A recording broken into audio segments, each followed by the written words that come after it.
ಎಲ್ಲರಿಗೂ ನಮಸ್ಕಾರ. ರುಚಿ ಮನೆಗೆ ಸ್ವಾಗತ. ಎಲ್ಲರಿಗೂ ನವರಾತ್ರಿ 2ನೇ ದಿನದ ಶುಭಾಶಯಗಳು. ಯಾರೆಲ್ಲ ಇನ್ನೂ ಯೂಟ್ಯೂಬ್ ಚಾನಲ್ನ ಸಬ್ಸ್ಕ್ರೈಬ್ ಮಾಡದೆ ನೋಡ್ತಾ ಇದ್ದೀರೋ ಪ್ಲೀಸ್ ಸಬ್ಸ್ಕ್ರೈಬ್ ಮಾಡ್ಕೊಳ್ಳಿ. ಹಾಗೆ ಒಂದು ಲೈಕ್ ಮಾಡಿ, ಶೇರ್ ಮಾಡಿ, ಕಮೆಂಟ್ ಮಾಡೋದನ್ನ ಮರಿಬೇಡಿ. ಈ ನವರಾತ್ರಿ ಅಂತಂದ್ರೇ ಹೆಣ್ಮಕ್ಳಿಗೇನೋ ಒಂಥರ ಖುಷಿ. ಅದರಲ್ಲೂ ಮೈಸೂರು ಕಡೆ ಇರೋರ್ಗಂತೂ ಈ ಮೈಸೂರು ದಸರಾ, ಅಂಬಾರಿ, ಅರಮನೆ, ಆ ಲೈಟಿಂಗ್ಸು ಎಲ್ಲ ನೋಡೋದಕ್ಕೂ ಏನೋ ಒಂಥರ ಖುಷಿ. ಆದರೆ ನಾನು ಇಲ್ಲಿ ತನಕ ಒಂದು ಸಾರಿನೂ ಅರಮನೆ ಅಂದರೆ ದಸರಾ ನೋಡೇ ಇಲ್ಲ.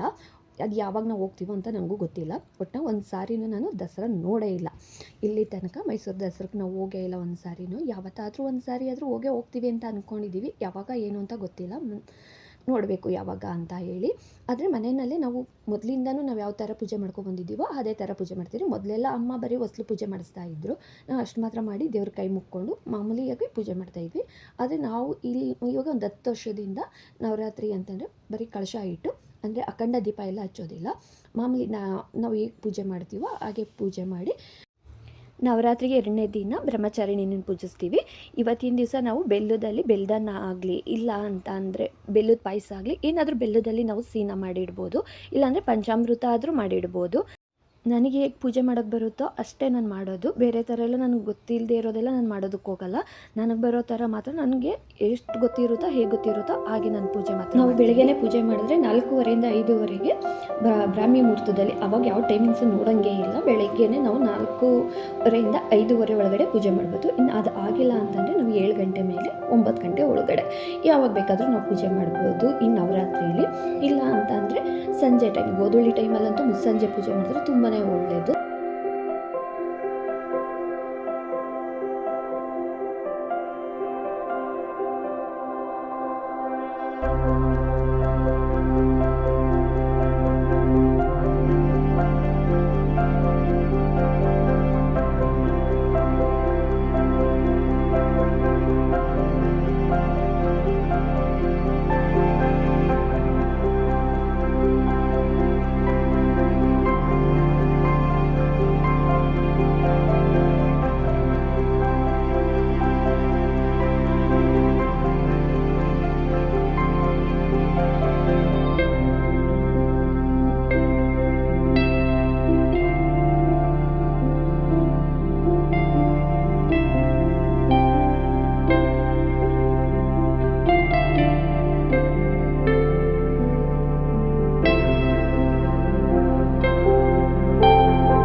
ಇವತ್ತಿನ ತಿಂಡಿಗೆ ಪನ್ನೀರ್ ಫ್ರೈಡ್ ರೈಸು ಮತ್ತು ಪನ್ನೀರ್ ಪೆಪ್ಪರ್ ಫ್ರೈ ಮಾಡೋಣ ಅಂತ ಹೇಳಿ ಎಲ್ಲ ರೆಡಿ ಮಾಡ್ಕೊಳ್ತಾ ಇದ್ದೀನಿ. ಇದೇನು ನಾನು ಫುಲ್ ವಿಡಿಯೋ ಏನು ಮಾಡ್ಕೊಳ್ತಾ ಇಲ್ಲ. ಅಂದರೆ ಈಗಾಗಲೇ ನಾನು ತುಂಬ ಸಾರಿ ಈ ವಿಡಿಯೋ ಅಪ್ಲೋಡ್ ಮಾಡಿಬಿಟ್ಟಿದ್ದೀನಿ. ಪನ್ನೀರ್ ಫ್ರೈಡ್ ರೈಸು ಮತ್ತು ಪನ್ನೀರ್ ಪೆಪ್ಪರ್ ಫ್ರೈ ಇದೆಲ್ಲ ವಿಡಿಯೋ ಫಸ್ಟೇ ಅಪ್ಲೋಡ್ ಮಾಡಿರೋದಕ್ಕೆ ಇವಾಗ ನಾನು ಟಿಫನ್ ಮಾಡ್ತಾ ಇರೋದು ಅಷ್ಟೇ ನಾನು ವಿಡಿಯೋ ಮಾಡ್ಕೊಳ್ತಾ ಇರೋದು. ಇವತ್ತು ದೇವಸ್ಥಾನಕ್ಕೆ ನಿನ್ನೆ ಬನಶಂಕರಮ್ಮಂಗೆ ಹೋಗಿದ್ವಿ ಫಸ್ಟ್ ಡೇ. ಇವಾಗ 2ನೇ ದಿವಸ ಅಟ್ಟಿಲಕ್ಕಮ್ಮಂಗೆ ಹೋಗೋಣ ಅಂತ ಹೇಳಿ ಎಲ್ಲ ಮಾತಾಡ್ಕೊಂಡಿದ್ವಿ. ಅದರ ಅಣ್ಣ ಇದ್ದಕ್ಕಿದ್ದಂಗೆ ಫ್ರೆಂಡ್ ಅವ್ರ ಮಿಸ್ಸಸ್ದು ಬುಧವಾರ ಸೀಮಂತ ಇದೆ, ಹಾಗಾಗಿ ಹೋಗ್ಬಿಟ್ಟು ಬಟ್ಟೆ ಎಲ್ಲ ತೊಗೊಬಂದ್ರಿ ಅಂತ ಹೇಳಿದ್ರು. ಇನ್ನು ಅಲ್ಲೋದ್ರೆ ಅಟ್ಟಿಲಕ್ಕಮ್ಗೆ ಹೋದರೆ ತುಂಬಾ ದೂರ ಇದೆಯಲ್ವ, ಬೆಳಗ್ಗೆ ಹೋದರೆ ಸಂಜೆ ಆಗೋಗುತ್ತೆ. ಇನ್ನು ಬಂದು ಆಗಲ್ಲ ಅಂತ ಹೇಳಿ ಇನ್ನೊಂದು ಸಾರಿ ಹೋಗೋಣ, 9 ದಿವಸದಲ್ಲಿ ಯಾವತ್ತಾದ್ರೂ ಇನ್ನೊಂದು ಸಾರಿ ಹೋಗೋಣ ಅಂತ ಹೇಳಿ ಟಿಫನ್ಗೆಲ್ಲ ರೆಡಿ ಮಾಡಿದ್ದೆಲ್ಲ ಆದಮೇಲೆ ಇಲ್ಲೇ ಊರ ಹತ್ರನೇ ಯಾವುದಾದ್ರೂ ದೇವಸ್ಥಾನಕ್ಕೆ ಹೋಗೋಣ ಅಂತ ಅಂದ್ಕೊಂಡ್ವಿ. ಫಸ್ಟು ಟಿಫನ್ಗೆಲ್ಲ ರೆಡಿ ಮಾಡಿ ಮಕ್ಕಳನ್ನೆಲ್ಲ ಕಳಿಸ್ಬಿಟ್ರೆ ಅರ್ಧ ಕೆಲಸ ಮುಗ್ದೋದಂಗೆ ನಮ್ಮದು. ನಾವು ಯಾವಾಗಲೇ ಪೂಜೆ ಮಾಡಲಿ ಮತ್ತು ನಾವು ಎಲ್ಲಾದರೂ ಹೋಗ್ತಾ ಇರಲಿ, ಅದರಲ್ಲೂ ದೇವಸ್ಥಾನಕ್ಕೆ ಎಲ್ಲಾದರೂ ಹೋಗ್ತಾ ಇದ್ದೀವಿ ಅಂತ ಹೇಗೆ ಗೊತ್ತಾಗುತ್ತೋ ನನಗಂತೂ ಗೊತ್ತಿಲ್ಲ. ನಮ್ಮ ಮನೆ ಹತ್ರ ಅಂತೂ ಬಸವಣ್ಣ ರೆಡಿ. ಅಂದರೆ ಇದಕ್ಕೆ ಮೂಗುದಾರ ಬೇರೆ ಹಾಕಿಲ್ಲ, ನಾನು ರೆಡ್ ಸ್ಯಾರಿ ಬೇರೆ ಹಾಕಿದ್ದೆ. ಸ್ವಲ್ಪ ಭಯ ಆಯ್ತಾಯಿತು ನನಗೆ ಬಾಳೆಹಣ್ಣು ಕೊಡಬೇಕಾದ್ರೆ. ಬಂದಿತ್ತಲ್ಲ ಇನ್ನು ಮನೆ ಹತ್ರ ತನಕ ಅಂತ ಹೇಳಿ ಹೋಗಿ ಬಾಳೆಹಣ್ಣು ಕೊಟ್ಬಿಟ್ಟು ಬಂದೆ. ಆಮೇಲೆ ಹಸಿ ಅವರೆಕಾಳು ಇತ್ತು, ಅಣ್ಣ ಕಬ್ಬಳಕ್ಕೆ ಹೋಗಿದ್ದಾಗ ಅವರೆಕಾಯಿ ತೊಗೊಬಂದಿದ್ರು. ಆಲೂಗಡ್ಡೆ ಬದನೆಕಾಯಿ ಹಾಕಿ ಹಸಿ ಅವರೆಕಾಳು ಹಾಕಿ ಹುಳಿ ಸಾಂಬಾರು ಮಾಡಿಬಿಡೋಣ ಅಂತ ಹೇಳಿ ಮಾಡ್ತಾಯಿದ್ದೆ. ಇದು ತುಂಬಾ ಚೆನ್ನಾಗಿರುತ್ತೆ. ಸ್ವಲ್ಪ ಹುಣಸೆ ಹುಳಿ ಬಿಟ್ಟು ಮಾಡಿದ್ರಂತೂ ಈ ಹಸಿ ಅವರೆಕಾಳು ಹುಳಿ ಅಂತೂ ಸೂಪರಾಗಿರುತ್ತೆ. ಬರೀ ಆಲೂಗಡ್ಡೆ ಬದನೆಕಾಯಿ ಎರಡೇ ಸೇರಿಸ್ಬೇಕು, ಬೇರೆ ಯಾವ ತರಕಾರಿನೂ ಅಷ್ಟು ಟೇಸ್ಟ್ ಕೊಡೋಲ್ಲ. ಹಾಗಾಗಿ ಹಸಿ ಅವರೆಕಾಳು ಹಾಕಿ ಸಾಂಬಾರು ಮಾಡಿಟ್ಕೊಂಡ್ರೆ ಸಂಜೆಗೂ ಅದೇ ಆಗುತ್ತೆ.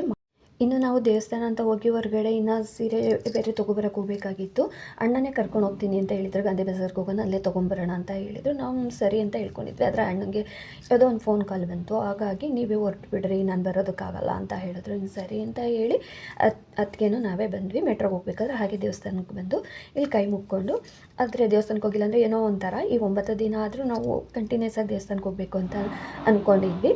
ಮೊದಲನೇ ದಿವಸ ಏನೋ ಬನಶಂಕರಮ್ಮಂಗೆ ಹೋಗ್ಬಿಟ್ಟು ಬಂದುಬಿಟ್ವಿ. 2ನೇ ದಿವಸ ಹೋಗೋದು ಅಟೇಲಕ್ಕಮ್ಮಗೆ ಹೋಗಬೇಕು ಅಂತ ಫಿಕ್ಸ್ ಆದ್ವಿ. ಮತ್ತು ಇಷ್ಟು ಹತ್ರದಲ್ಲಿದ್ದೀವಿ, ರಾಜರಾಜೇಶ್ವರಿ ದೇವಸ್ಥಾನಕ್ಕೂ ಹೋಗಿಲ್ಲ. ಅದನ್ನು ಈ ನವರಾತ್ರಿಲೇ ಹೋಗಬೇಕು ಅಂತಲೂ ಅಂದ್ಕೊಂಡಿದ್ದೀವಿ. ಯಾವತ್ತಾಗುತ್ತೋ ಗೊತ್ತಿಲ್ಲ. ಅದಾದಮೇಲೆ ಪೂಜೆ ಎಲ್ಲ ಮುಗಿಸ್ಕೊಂಡೆಲ್ಲ ಆಗಿದ್ದಾದಮೇಲೆ ಚಿಕ್ಕಪೇಟೆಗೆ ಅಂತಲೇ ಬಂದ್ವಿ. ಅಲ್ಲೆಲ್ಲೂ ಬೇಡ, ಚಿಕ್ಕಪೇಟೆಗೆ ಹೋಗೋಣ ಅಂತ ಹೇಳಿ ಇಲ್ಲಿ ಫಸ್ಟ್ ಟೈಮ್ ನಾವು ಈ ಶಾಪಿಗೆ ಬಂದಿರೋದು. ಮೈಸೂರು ಸಿಲ್ಕಲ್ಲೇ ತೊಗೊಳ್ಳೋಣ ಅಂತ ಅಂದ್ಬಿಟ್ಟು ಬಂದ್ವಿ. ಅಣ್ಣ ಏನೋ ಇದ್ದಕ್ಕಿದ್ದಂಗೆ ಬೇಡ ಮೈಸೂರು ಸಿಲ್ಕಲ್ಲೇ ತೊಗೊಳ್ರಿ ಅಂತ ಹೇಳ್ತು. ನಾವು ಮಾಮೂಲಿ ರೇಷ್ಮೆ ಸೀರೆಯಲ್ಲಿ ತೊಗೊಳ್ಳೋಣ ಅಂತ ನಾವು ಅಂದ್ಕೊಂಡಿದ್ವಿ, ಇಲ್ಲಾಂದರೆ ಯಾವುದಾದ್ರೂ ಬೇರೆ ಥರ ನೋಡೋಣ ಅಂದ್ಕೊಂಡಿದ್ವಿ. ಆದರೆ ಅಣ್ಣ ಬೇಡ ಮೈಸೂರು ಸಿಲ್ಕಲ್ಲೇ ತೊಗೊಳ್ರಿ ಅಂತ ಹೇಳಿದ್ರು. ಸರಿ ಅಂತ ಹೇಳ್ಬಿಟ್ಟು ಇಲ್ಲಿ ತುಂಬಾ ಚೆನ್ನಾಗಿತ್ತು. ಒಂದಕ್ಕಿಂತ ಒಂದು ಸ್ಯಾರಿ ಮಾತ್ರ ಸೂಪರಾಗಿತ್ತು. ಮೈಸೂರು ಸಿಲ್ಕ್ ಸ್ಯಾರಿಗಳು ಒಂದಕ್ಕಿಂತ ಒಂದು ಡಿಫ್ರೆಂಟಾಗೂ ಇತ್ತು. ನಾವು ಫಸ್ಟು ಕಾಂಟ್ರಾಸ್ಟಲ್ಲಿ ನೋಡಿದ್ವಿ, ಅದರಲ್ಲಿ ಯಾಕೋ ಅಷ್ಟೊಂದು ಇಷ್ಟ ಆಗಿಲ್ಲ. 3Dನಲ್ಲಿ ತೆಗೆಸಿದ್ವಿ, ಅದರಲ್ಲೂ ಅಷ್ಟು ಇಷ್ಟ ಆಗಿಲ್ಲ. ಸೆಲ್ಫಲ್ಲಿ ಅದಕ್ಕೆ ಫಿಕ್ಸ್ ಆಗೋಗಿದ್ರು ಫಸ್ಟೇ ಒಂದು ಟೈಮು. ಅಲ್ಲಿ ಒಂದು ಸ್ಯಾರಿ ನೋಡಿ ಅದು ನನಗೆ ಕೊಡಿಸ್ಬೇಕು ಅಂದ್ಕೊಂಡಿದ್ರು. ವರಮಹಾಲಕ್ಷ್ಮಿ ಹಬ್ಬಕ್ಕೆ ಅದಕ್ಕೆ ತೊಗೋಬೇಕು ಅಂದ್ಕೊಂಡ್ರು. ಅವರು ತೊಗೊಳಕ್ಕಾಗಿಲ್ಲ, ಗೌರಿಗೆ ನನಗೆ ಕೊಡಿಸ್ಬೇಕು ಅಂದ್ಕೊಂಡಿದ್ರು. ಆವಾಗ ನಾನು ಅದನ್ನು ಒಪ್ಪಿರಲಿಲ್ಲ. ಹಾಗಾಗಿ ಇವಾಗಾದರೂ ಸೀಮಂತಕ್ಕೆ ಅವ್ರಿಗೆ ಇದನ್ನೇ ಕೊಡೋಣ ಅಂತ ಅದಕ್ಕೆ ಫಿಕ್ಸ್ ಆಗೋಗಿತ್ತು ಮೈಂಡಲ್ಲಿ. ಫಸ್ಟೇ ಯಾವ ಸೀರೆ ತೋರಿಸಿದ್ರು ಅವ್ರಿಗೆ ಅಷ್ಟು ಇಷ್ಟ ಆಗ್ತಾಯಿರಲಿಲ್ಲ. ಸೀರೆಗಳಂತೂ ಒಂದಕ್ಕಿಂತ ಒಂದು ತುಂಬಾ ಚೆನ್ನಾಗಿತ್ತು. ಇವಾಗಂತೂ ರಾಯಲ್ ಬ್ಲೂ ಸ್ಯಾರಿನ ಟ್ರೆಂಡ್ ಅಂತಲೇ ಹೇಳ್ಬೋದು. ಆಲ್ಮೋಸ್ಟ್ ಎಲ್ಲರೂ ಇಷ್ಟಪಡೋ ಅಂಥದ್ದೇ ರಾಯಲ್ ಬ್ಲೂ ಸ್ಯಾರಿ. ಅದರಲ್ಲಿ ನೋಡಿದ್ವಿ, ಆದರೆ ಅದು ಯಾಕೋ ಬಾರ್ಡ್ರ್ ಅಷ್ಟು ಚೆನ್ನಾಗಿ ಬಂದಿರಲಿಲ್ಲ. ಎಲಿಫೆಂಟ್ ಬಂದಿತ್ತು, ಅದಷ್ಟು ಚೆನ್ನಾಗೂ ಇರಲಿಲ್ಲ ಜರಿ ಎಲ್ಲ. ಅದಕ್ಕೋಸ್ಕರ ಅದು ಬೇಡ ಅಂತ ಹೇಳಿದ್ವಿ. ಅದರಲ್ಲಿ ಒಂದು ಮೆಜಂತಾ ಕಲರ್ ಅಂತೂ ತುಂಬಾ ಚೆನ್ನಾಗಿತ್ತು ಆ ಸ್ಯಾರಿ. ಅದು ಸಿಕ್ಕಾಪಟ್ಟೆ ಇಷ್ಟ ಆಯಿತು. ಅವ್ರಿಗೆ ಚೆನ್ನಾಗೂ ಕಾಣುತ್ತೆ, ಅದನ್ನು ತೊಗೊಳ್ಳೋಣ ಅಂತಂದರೆ ಅದಕ್ಕೆ ಅದು ಇಷ್ಟ ಆಗಿಲ್ಲ. ಅದಕ್ಕೆ ಫಸ್ಟೇ ಒಂದು ಡಿಸ್ಟೆಂಪರ್ ಕಲರಲ್ಲಿ ಸಿಕ್ಕಾಪಟ್ಟೆ ಇಷ್ಟ ಆಗಿಬಿಟ್ಟಿತ್ತು. ಸೆಲ್ಫು ಆದರೆ ಅದನ್ನು ಹೇಳ್ತಾನೆ ಇದ್ದರೆ, ಆದರೆ ಅದು 120 ಗ್ರಾಮ್ ಅಂತ ಅವ್ರು ಹೇಳ್ತಾಯಿದ್ರು. ಹಾಗಾಗಿ ನೋಡೋಣ ಅಂತ ಅಂದ್ಬಿಟ್ಟು ನೋಡ್ತಾಯಿದ್ವಿ. ಇದರಲ್ಲಿ ಇನ್ನೂ ಒಂದು ರಾಯಲ್ ಬ್ಲೂನಲ್ಲಿ ಗ್ರೀನ್ ಬಾರ್ಡ್ರು, ಇದು ತುಂಬಾ ಚೆನ್ನಾಗಿತ್ತು. ಆದರೆ ಅದು ಯಾಕೋ ಅಂದರೆ ಅಷ್ಟೊಂದು ಬಾರ್ಡ್ರು ಅಷ್ಟು ಚೆನ್ನಾಗಿರಲಿಲ್ಲ ಅದು. ಆಮೇಲೆ ಅದನ್ನು ಬೇಡ ಅಂತ ಅದನ್ನು ಕ್ಯಾನ್ಸಲ್ ಮಾಡಿದ್ವಿ. ನಾನು ಒಂದು ಮೆಜಂತಾ ಕಲರಲ್ಲಿ ಅದು 3D ಸ್ಯಾರಿ, ಅದು ತುಂಬಾ ಚೆನ್ನಾಗಿತ್ತು. ಆದರೆ ಅದಕ್ಕೆ ಅದು ಇಷ್ಟ ಆಗಿರಲಿಲ್ಲ. ಅದು ಫಸ್ಟೇ ಅದಕ್ಕೆ ಫಿಕ್ಸ್ ಆಗಿ ಹೋಗಿದ್ರು ಮೈಂಡಲ್ಲಿ. ಎಷ್ಟು ಸ್ಯಾರಿ ತೆಗೆದ್ರೂ ಅವ್ರಿಗೆ ಫಸ್ಟೇನೇ ಆ ಸ್ಯಾರಿ ತೊಗೋಬೇಕು ಅಂತ ಫಸ್ಟೇ ಫಿಕ್ಸ್ ಆಗೋಗಿದ್ರು. ಆದರೆ ಆ ಸ್ಯಾರಿನೂ ತುಂಬಾ ಚೆನ್ನಾಗಿತ್ತು. ಆಮೇಲೆ ಇದೆಲ್ಲ ತುಂಬಾ ಸಿಂಪಲ್ ಬಾರ್ಡ್ರು, ಅದರಲ್ಲಿ ತೆಗೆಸಿದ್ರೆ ಅದರಲ್ಲಿ ಒಂದಕ್ಕಿಂತ ಒಂದು ಸ್ಯಾರಿ ಅಂತೂ ತುಂಬಾ ಚೆನ್ನಾಗಿತ್ತು. ಅದರಲ್ಲಿ ಒಂದು ಸ್ಯಾರಿ ಮಾತ್ರ ಸೆಲೆಕ್ಟ್ ಮಾಡಿದ್ವಿ ಸೀಮಂತ ಕೊಡೋದಕ್ಕೆ. ಗ್ರೀನೇ ಕೊಡಬೇಕು ಅಂದ್ಕೊಂಡ್ವಿ. ಆಮೇಲೆ ಗ್ರೀನ್ ಅವ್ರ ಮನೆಯವರಲ್ವ, ನಾವು ಯಾವ ಕಲರ್ ಬೇಕಾದರೂ ಕೊಡ್ಬೋದಲ್ಲ ಅಂತ ಹೇಳಿ ಲೈಟ್ ಡಿಸ್ಟೆಂಪರ್ ಕಲರಲ್ಲಿ ತೊಗೊಂಡ್ವಿ. ಅದು ತುಂಬಾ ಚೆನ್ನಾಗಿತ್ತು ಆ ಸ್ಯಾರಿ ಮಾತ್ರ ಸೆಲ್ಫಲ್ಲಿ. ಅಂದರೆ ಮೊದಲಿಂದನೂ ನಾವು ಆ ಥರ ಸ್ಯಾರಿ ನಾವು ತೊಗೋಬೇಕು ಅಂತ ಆಸೆ ಇತ್ತು. ಅದೇ ಥರದಲ್ಲಿ ತೊಗೊಂಡ್ವಿ, ತುಂಬಾ ಚೆನ್ನಾಗಿತ್ತು. ಅಲ್ಲಿಂದ ನಾವು ಮೆಟ್ರೋ ಸ್ಟೇಷನ್ ಹತ್ರ ಬರೋ ಅಷ್ಟರಲ್ಲಿ ಅಣ್ಣನೂ ಬಂದಿದ್ದರು. ಅಣ್ಣ ಜೊತೆ ಹಾಗೇ ಬಂದ್ವಿ.